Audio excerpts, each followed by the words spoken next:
భక్త మహాశయులకు విజ్ఞప్తి, రేపు అనగా ఆదివారం ఆషాఢ శుద్ధ పౌర్ణమి సందర్భంగా శ్రీ శివసాయి మందిరం తాడిపత్రి సంజీవనగర్ 5వ రోడ్ నందు నూతనంగా జేసీ కుటుంబం వారిచే నిర్మించబడి శ్రీ రవీంద్రారెడ్డి గారి ఆధ్వర్యంలో ఈ గురు పౌర్ణమి వేడుకలను ఇక్కడ ఘనంగా నిర్వహిస్తూ ఉన్నారు.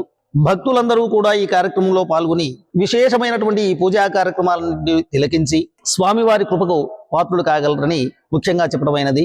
ఇందులో విశేషమైనది అంటే ఈ గురు పౌర్ణమి అనున్నది ముఖ్యంగా శ్రీ షిరిడీ సాయిబాబా ఆలయాల్లో ఎక్కడ చూసినా కూడా అవధూత అయినటువంటి షిరిడీ సాయి మందిరాల్లో ఎక్కడ కూడా ఆషాఢ శుద్ధ పౌర్ణమి, ప్రతి ఏటా ఆషాఢ శుద్ధ పౌర్ణమిన ఆయనకు మన హిందువులందరూ కూడా ఉగాది, శ్రీరామనవమి, సంక్రాంతి, దీపావళి ఇలాంటి పండుగలు ఎన్నో జరుపుకుంటున్నాం కదా.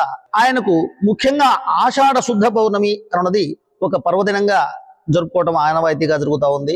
ఉదయం 4 గంటల నుంచి మొదటగా గణపతికి అభిషేక కార్యక్రమాలు మరియు అలాగే శివుడికి అభిషేక కార్యక్రమాలు కూడా జరుగుతాయి.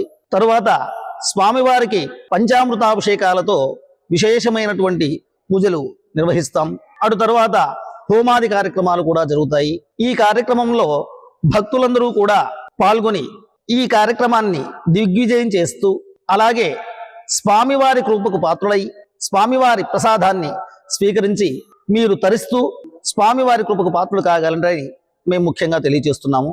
ఈ నూతనముగా నిర్మించినటువంటి ఈ ఆలయంలో శ్రీ జేసీ దివాకర్ రెడ్డి గారు, ఆయన సతీమణి అయినటువంటి విజయలక్ష్మి గారు మరియు ఆయన తమ్ముడు గారు అయినటువంటి మున్సిపల్ చైర్మన్ జేసీ ప్రభాకర్ రెడ్డి సారి గారు, ఆయన ధర్మపత్ని మరియు తాడిపత్రి శాసనసభ్యులైనటువంటి జేసీ అస్మిత్ రెడ్డి గారు, ఆయన సతీమణి, అలాగే పవన్ కుమార్ రెడ్డి గారు, ఆయన సతీమణి, వారి ఆధ్వర్యంలో శ్రీ సంగటి రవీంద్రారెడ్డి గారు ఈ దేవాలయాన్ని అభివృద్ధి చేస్తూ వస్తున్నారు.